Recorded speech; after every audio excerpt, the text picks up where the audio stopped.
membincangkan satu topik yang amat penting kepada hala tuju pembangunan ekonomi negara kita.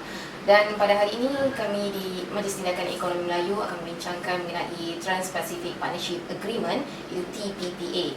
Bagi membincangkan isu ini dengan lebih lanjut lagi, di sebelah saya adalah saudara Muhammad Nizam Masyar, iaitu Ketua Pegawai Eksekutif MPEM. Apakah sebenarnya TPPA ini? Di mana kedudukan TPPA ini dan mengapa MPEM mengangkat isu ini ke hadapan? TPPA ini bukanlah satu isu yang baru sebenarnya. Ia adalah satu lanjutan yang mungkin telah melalui rebranding exercise ataupun sebagainya.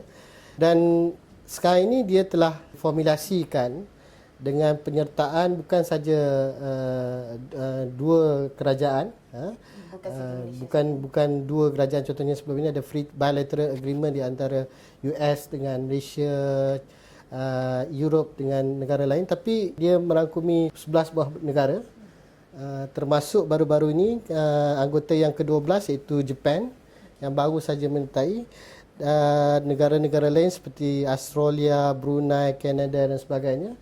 Dan 12 buah negara ini telah berunding membincangkan tentang satu rejim ekonomi yang baru di antara mereka, dan bagaimana pada asasnya semangatnya itu adalah bagaimana untuk menyemarakkan lagi ekonomi di antara perdagangan di antara negara-negara tersebut. So itu yang sekarang ini dia dikenali sebagai Trans-Pacific Partnership Agreement, dan sekarang ini kita dah dimaklumkan sudah ada 15 ke 16 buah 16 perundingan telah berjalan, dan ia dijangkakan akan dimuktamadkan pada Oktober pada tahun ini, seperti mana yang kita dengarlah kehendak daripada terutamanya pelobi seperti Amerika Syarikat berkenaan TPPA dan kesan impak kepada Malaysia ni. Sebenarnya ini bukan satu isu yang baru.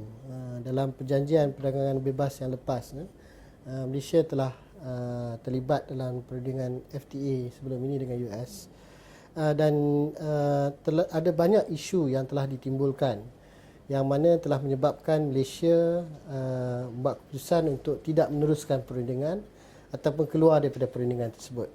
Dan Kabinet Malaysia juga telah membuat keputusan telah melihat terlalu banyak isu, dan ada yang disebutkan ada yang dimaklumkan kepada kami hampir 58 red lights ataupun isu-isu yang menjadi isu utama yang mana kerajaan Malaysia berpandangan mereka tidak boleh compromise, mereka tidak boleh bertolak ansur yang akan menjejaskan ekonomi negara. Tapi dalam perjanjian terbaru ini TPPA, kita melihat trendnya itu sedikit berlainan, yang mana pertamanya kerahsiaan dalam perundingan ini cukup tinggi. Kita tidak ada banyak maklumat yang keluar tentang apakah isi-isi penting yang dibincangkan dalam perundingan tersebut, dan sehingga sekarang ini 15 perundingan, lebih daripada 15 perundingan telah berjalan, dan kita telah mendengar tentang bahawa mereka mencadangkan dalam tempoh beberapa bulan lagi akan dimuktamadkan sekitar bulan September atau Oktober 2013. Tetapi perundingan dengan masyarakat, dengan rakyat, dengan komuniti perniagaan itu kita nampak tidak berlangsung, tidak berlaku. Antara berbagai isu secara ringkasnya yang kita boleh timbulkan yang menjadi kerisauan, tanda tanya kepada terutamanya komuniti perniagaan, antara lain adalah bagaimana syarikat-syarikat tempatan ini dapat bersaing dengan syarikat-syarikat luar. Bila kita tahu bahawa sebahagian besar daripada syarikat-syarikat tempatan ini dia punya capabilitiesnya itu, dan juga even dia punya capitalnya masih rendah atau tidak dapat mampu bersaing dengan syarikat-syarikat luar ini. Jadi Soal keupayaan. Jadi contohnya kalau kita tengok dalam konteks SMEs Melayu, kita boleh katakan 88.3% daripada SMEs Melayu adalah terdiri daripada micro SMEs. 10.5% lain adalah daripada small SMEs. So micro dan small saja sudah merangkumi 98.8% daripada SMEs dalam komuniti perniagaan Melayu. Jadi secara mudahnya kita dapat lihat di situ, mereka belum lagi mencapai tahap yang kompetitif untuk mampu bersaing dan untuk mampu untuk sedangkan persaingan di peringkat domestik sendiri pun menjadi satu cabaran. Bagaimana jika peluang-peluang ini dibuka? Jadi kita hampir yakin bahawa peluang untuk SME tempatan ini akan hilang. Mereka akan tertindas dalam persaingan yang dibuka bukan saja daripada syarikat seperti US, tapi Singapura dan juga syarikat-syarikat yang berdekatan, yang kadang-kadang mereka boleh dengan capital yang banyak dan sebagainya, mereka dapat menguasai pasaran tersebut. Antara lain juga yang kita melihat satu cabaran lain adalah dalam konteks perundangan. Kita dapat lihat contohnya dalam chapter-chapter seperti pelaburan, chapter-chapter TPPA dalam konteks apa yang disebut sebagai regulatory coherence. Mereka mahukan perundangan-perundangan yang ada di peringkat tempatan ini tidak menjadi halangan kepada pasaran. Jadi kita dapat lihat contoh-contoh, banyak contoh. Contoh yang kita pernah lihat contohnya di South Africa, di Ecuador. Negara-negara yang pernah terlibat, yang telah terlibat dalam free trade agreement dengan Amerika Syarikat. Mereka ini mengalami masalah perundangan sebagai contoh. Antara lain contohnya apabila ada dasar-dasar negara mereka seperti mana di South Africa yang mementingkan local economy, perkara itu dilihat sebagai satu trade barriers. Ini adalah isu kedaulatan negara. Sehingga berdasarkan maklumat-maklumat yang kita terima daripada sumber-sumber, berbagai sumber, andai kata satu negara itu ingin mewujudkan perundangan yang baru, mereka terpaksa untuk merujuk kepada TPPA Committee di peringkat global supaya memastikan wujudnya regulatory coherence. Dalam konteks perubatan ataupun kalau kita tengok lebih luas lagi dalam konteks livelihood ataupun kehidupan masyarakat biasa, kita juga menjangkakan dengan keadaan wujudnya TPPA ini, dia akan meningkatkan lagi kos sara hidup masyarakat. Contohnya dalam kes perubatan, yang mana IP, intellectual property bagi ubat-ubat ini, dia akan diperpanjangkan. Ini patent. Ini satu isu yang hangat diperbincangkan. Jadi bagaimana dengan industri generik yang wujud pada hari ini, bagaimana masa depan mereka, itu satu konteks. Tapi bagaimana kita ini, pengguna-pengguna yang mengharapkan peluang-peluang perubatan yang lebih murah. Satu kajian yang pernah dilaksanakan menunjukkan bahawa kos ubat-ubatan ini akan meningkat daripada RM200 kepada RM1,200. Sebegitu besar kadar perubahannya. So bagaimana kehidupan biasa masyarakat ini? So semua orang di semua peringkat akan terlibat. Walaupun MTEM ini Majlis Tindakan Ekonomi Melayu, tapi kita lihat isu ini bukan hanya akan memberi impak kepada masyarakat Melayu, tapi secara keseluruhannya kepada negara.